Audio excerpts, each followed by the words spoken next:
Est-ce que tu peux nous parler du succès du livre de Jean-Christophe Ruffin, Immortelle randonnée?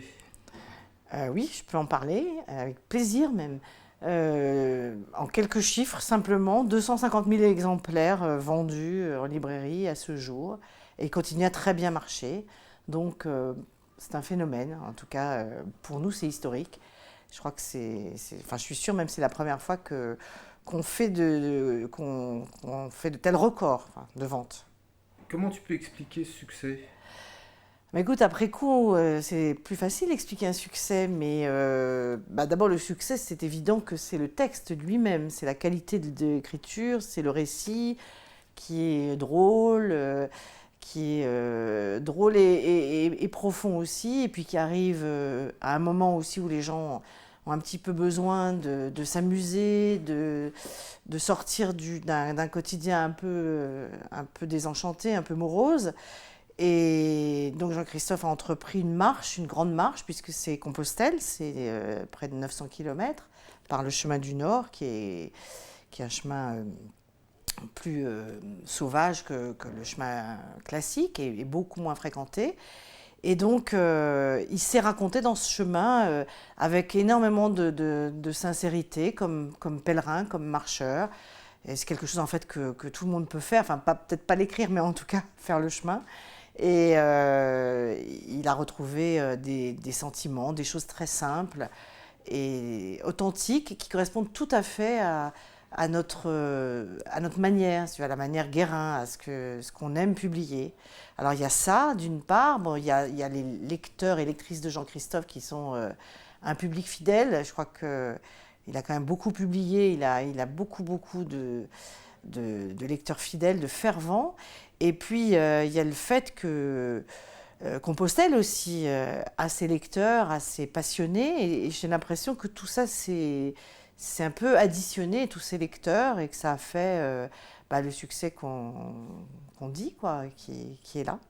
Voilà. Et comment s'est passée la rencontre avec Jean-Christophe Ruffin et les éditions Guérin? Alors, la rencontre avec Jean-Christophe Ruffin, elle vient du fait que Jean-Christophe, d'abord, s'est installé, habite à Saint-Nicolas-de-Véros, pas très loin d'ici, donc sous le même ciel que nous, de l'autre côté du Mont Blanc. Et c'est Antoine Chandelier, qui est donc un auteur de Guérin et aussi un grand reporter au Dauphiné libéré qu'on connaît, qui m'a dit un jour, je suis allée interviewer Jean-Christophe, il a des livres rouges, il aime bien dans sa bibliothèque, il aime bien les éditions Guérin. Et puis, je lui ai demandé son numéro de téléphone, j'ai appelé Jean-Christophe, et Jean-Christophe m'a dit, mais vous êtes au bureau? Je lui ai dit oui, il m'a dit, ben, j'arrive. On s'est vu, là, on a parlé un petit peu montagne, il m'a dit qu'il aimerait bien écrire pour les éditions Guérin, éventuellement. Et puis voilà, quoi, c'est comme ça que ça se fait une rencontre. Ça s'est plutôt bien passé.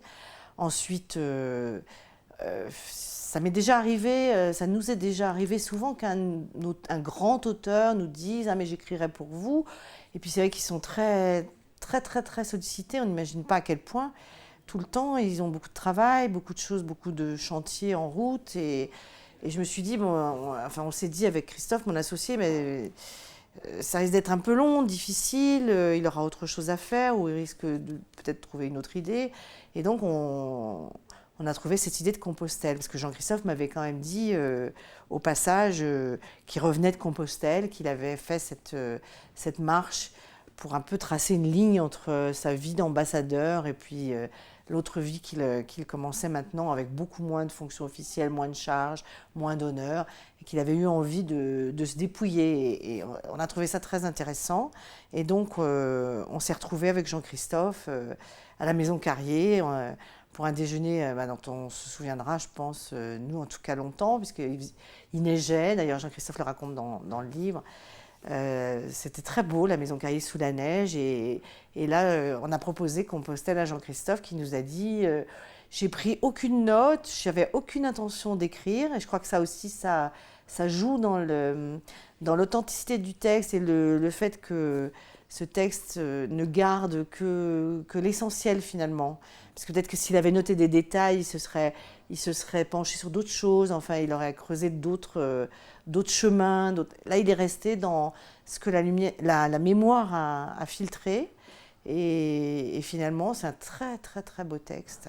Parce qu'en fait, un livre, il faut quand même que ce soit ça. Il pourrait y avoir un succès Ruffin, un succès Compostelle, mais ça n'aurait pas duré, quoi. Si le texte n'avait pas été aussi à la fois drôle, juste, vrai, profond. Enfin, c'est un texte magnifique. Et voilà. Et donc, ça s'est fait de manière très simple, quoi. Jean-Christophe écrit de manière fluide, très facile. Enfin, c'est ce qu'il nous dit, en tout cas, il écrit presque d'un trait, enfin, sans rature. On a vu le manuscrit, il y a très peu de ratures.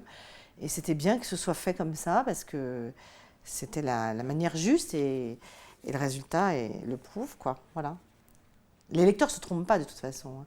Tu sais, il y a un moment où, même si on a des médias, même si on a un nom, même si on est connu, le bouche à oreille peut ne pas prendre le relais, parce que c'est quand même le bouche à oreille, c'est ce qu'on raconte des livres qui font qu'ils durent et qu'ils se vendent. Et du coup, c'est ce qui s'est passé, quoi. Chacun l'a offert à chacun en disant, voilà, il faut dire ça, ou la conseiller, et c'est comme ça qu'un texte peut durer.